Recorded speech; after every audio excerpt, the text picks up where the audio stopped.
founder and CEO of that project. David Stanley joins me. The project is based in Southend.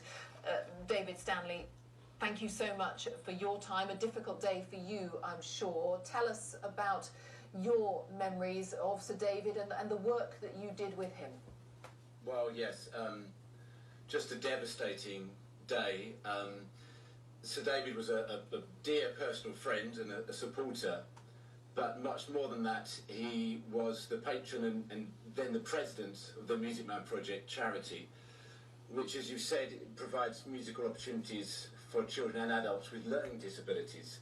And, you know, in many ways, people with disabilities, they can't necessarily change their destiny themselves. And Sir David worked tirelessly for over 20 years to open doors, to create chances for my students to play music, to sing, and most notably to perform at both the London Palladium and in front of 3,000 people at the Royal Albert Hall. And these are sort of the things that Sir David would do, not just for my charity, but for others, for other people. He really was a true constituent MP in that regard. He really cared about the people of Southend, and not just the most obvious people that, you know, we might see. I'm talking about those with learning disabilities, who without his help wouldn't have been able to fulfil their dreams. So for the whole learning disabled community, at the Music Man Project, which is based in his constituency here in Southend, and all the other centres that he helped me set up around the country, it is the most devastating news. And did he enjoy the music as well? Is that one of the things that drew him to the charitable work that you do? Yes, I think it sort of really matched his personality. He was such a larger-than-life character, and he had this wonderful way of getting people to go with him. He would make these grand statements about what we were going to do, because if you can imagine, you know, not so many decades ago, the idea of putting hundreds of musicians with learning disabilities on the West End stage, or indeed the iconic Albert Hall, would have been completely impossible.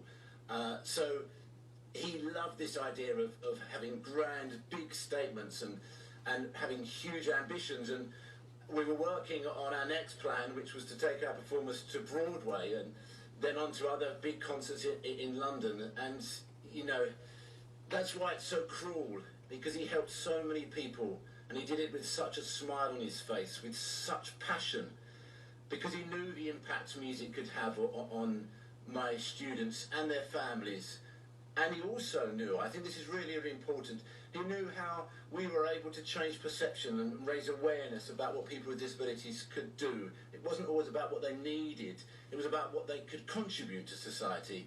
And I think that really triumphed with Sir David, and he supported me and the charity with such heartwarming affection.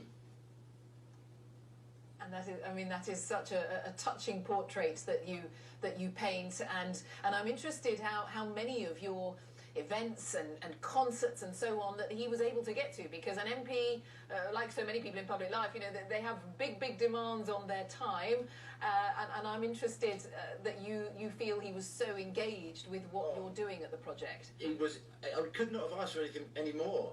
I mean, whatever your politics, there's one thing that anybody here in Southend used to say about Sir David, and that was that he turned up, he supported, he did his speech at the end, he made sure. And I can remember, you know, doing events with Sir David where he'd be rushing between 3 or 4, and then he's just about to get to ours at the end, or he had to watch the first half and then go, because he was going to support another charity or another school or another great cause.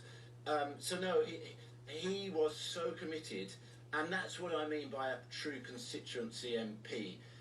He put us first, and that was the most remarkable feature, I think, and a tribute to him. He put us first and just wanted to help all the time, and our charity and the success it has become, you know, is largely down to him.